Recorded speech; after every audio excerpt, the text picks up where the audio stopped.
In today's program, the clash between the Burmese army and Karen rebels is expected to escalate. Meanwhile, a recent survey shows how Thais feel about Omicron during the New Year festivities. Details on these stories and many more are coming right up.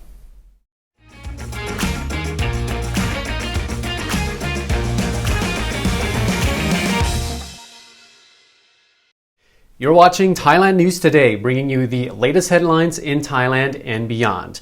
And in our first story, the Thai Prime Minister has ordered officials in the western province of Tak to provide aid to thousands of refugees who have fled Myanmar. Some 4,000 people have been forced to flee the fighting in the neighboring country and are in need of temporary shelter and humanitarian aid. The UN Refugee Agency has already called on Thailand to grant it urgent access to the refugees. Chaichan Changmongkol from the Defense Ministry says the Prime Minister has charged the governor of Tak with overseeing the situation with the support of the Thai Army. Refugees who have tested positive for COVID-19 have been isolated from the rest of the group and are receiving treatment in hospital. The remainder are seeking refuge in the sub-districts of Mae Tao and Mahawan. Intense fighting between Burmese government forces and Karen rebels is taking place across the border from Tak's Mae Sot district. Thai security officials say armored vehicles are being sent into the area by the Burmese military, and they believe the situation will likely escalate. Officials say more Burmese refugees, particularly ethnic Karen people, are expected to flee to Thailand. Many have already taken refuge in forests near the sub-district of Mae Kul. Meanwhile, an explosion has caused heavy damage to a bridge which the Thai government built for Myanmar. The bridge is on the Asian Walkway in the Gaw-Karet township, about 60 kilometers from the Thai border. Despite the heavy damage, it's understood that small vehicles can still cross the bridge. Karen rebels in Myanmar have been fighting for their independence for several decades. Their main command, the Karen National Union, has now instructed troops to shoot on sight any stranger who ventures into Karen-held areas. A Thai Department of Health poll shows that most Thais are worried that the New Year celebrations will spark another wave of COVID infections. The survey was conducted between December the 1st and the 20th, and of the 3,029 Thais surveyed, 82% have voiced concerns about a new COVID outbreak over the holiday period. 75% say large gatherings and travel are a cause for concern, while 70% say they're particularly worried about the Omicron variant. 47% say they fear the holiday celebrations will lead to a rise in a number of daily cases. However, 50% say they are not too worried and believe Thailand must learn to live with the virus. 45% say they have confidence in the disease prevention measures that businesses have in place, while 39% say they've become accustomed to living with COVID-19. 65% of respondents believe nightlife venues, including pubs, clubs, and karaoke bars, continue to pose the most risk.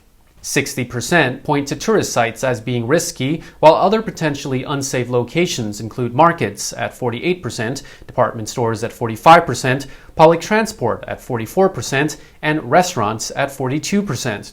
22% of respondents say convenience stores could pose a risk, while 21% point to hotels and 18% mention religious sites.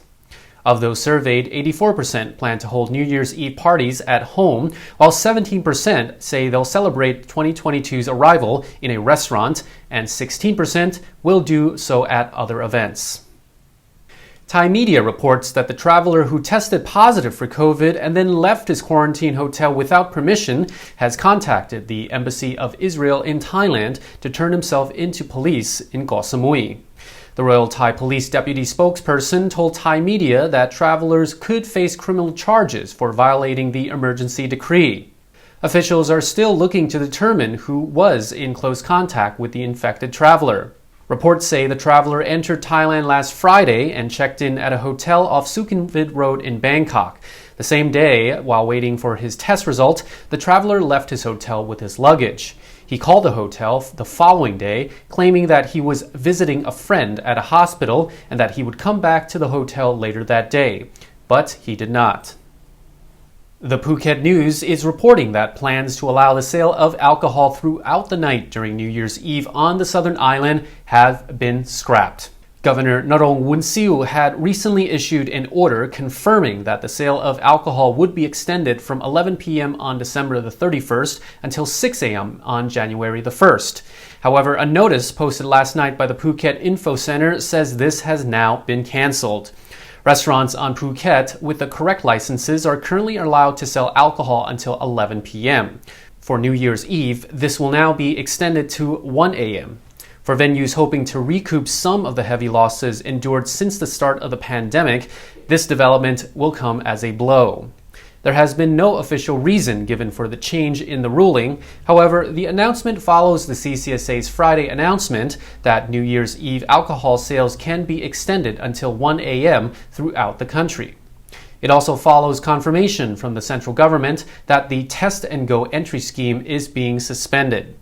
The Sandbox entry scheme has also been suspended for all destinations, with the exception of Phuket.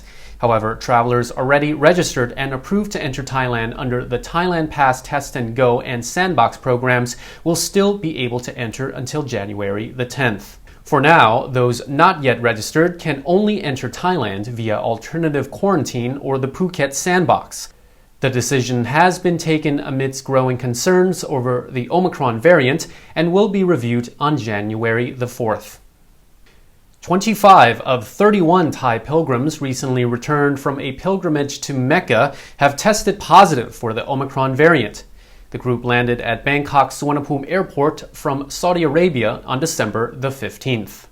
According to the report, most of the passengers are from central Thailand, with 14 from Nonthaburi, 4 from Pathum Thani, 4 from Ayutthaya, and 2 from Bangkok, while one of the passengers was from the northeastern province of Nakhon Ratchasima.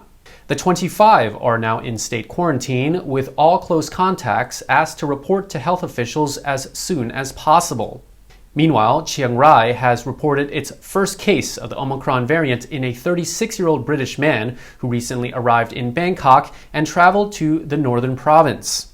According to Chiang Rai's governor, the man had a negative PCR test prior to leaving the UK and then tested negative again on arrival at Suvarnabhumi Airport on December the 13th. He stayed at a Bangkok hotel for 2 nights before flying to Chiang Mai and meeting up with 3 American friends. Then, on December the 15th, the man hired a car and driver to take him to the Chiang Khong district of Chiang Rai, where he checked into a hotel. He visited a nearby restaurant before developing a fever and sore throat and going to a pharmacy to purchase an antigen test.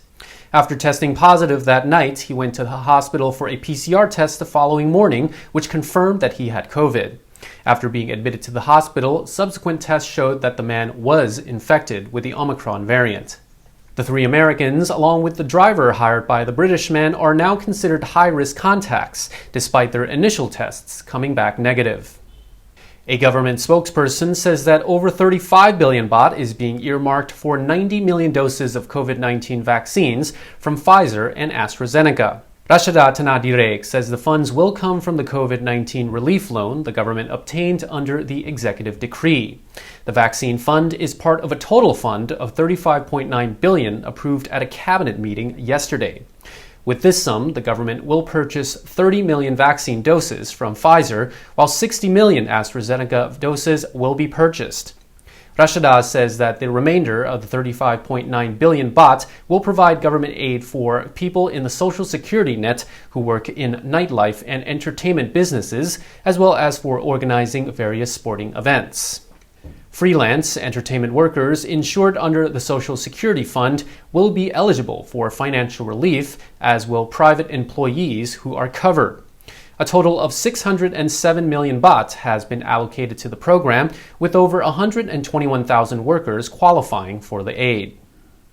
And that wraps up the show for today. Our show, Thailand News Today, will be back tomorrow. Meanwhile, you're now up to date on the Thaiger.